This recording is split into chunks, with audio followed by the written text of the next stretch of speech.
Subscribe now and press the bell icon. Never miss an update. Hello guys, মই আলম আপোনালোকে চাই আছে এছএল live channel.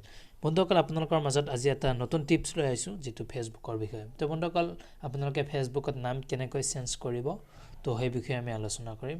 তো বন্ধুসকল আপোনালোকে ভিডিওটো স্কিপ নকৰি সম্পূৰ্ণকৈ চাই থাকক। তো বন্ধুসকল বেছি কথা নাপাতি বলক ভিডিওটো আৰম্ভ কৰো।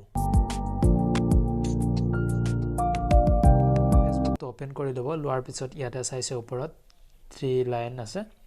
তো ইয়াতে 3 লাইনত ক্লিক কৰিব।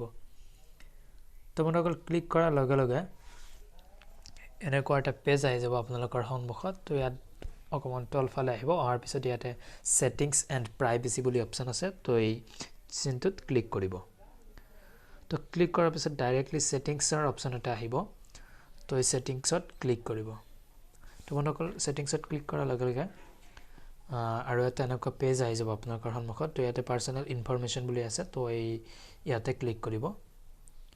তো ক্লিক কৰাৰ পাছত ইয়াতে কি কৈছে জেনাৰেল নেম, আপোনাৰ যেটো নেম অপচন আছে প্ৰথমটো চাইছে এইটো। তো ইয়াতে ক্লিক কৰিব।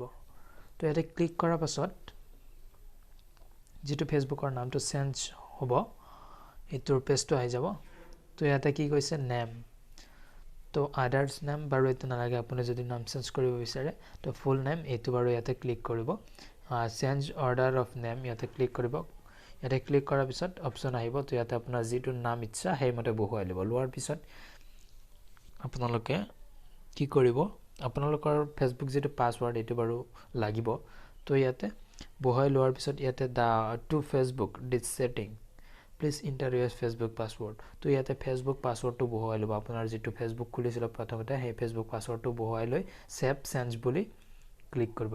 ক্লিক কৰাৰ পিছত আপোনাৰ ফেসবুক নামটো চেঞ্জ হৈ গ'ল। তো বন্ধুসকল আশা কৰো নিশ্চয় বুজি পাইছে আপোনালোকে। যদি ভিডিওটো ভাল লাগিছে এটা লাইক কৰিব আৰু যিসকলে মোৰ চেনেলটো সাবস্ক্ৰাইব কৰা নাই প্লিজ মোৰ চেনেলটো সাবস্ক্ৰাইব কৰিব।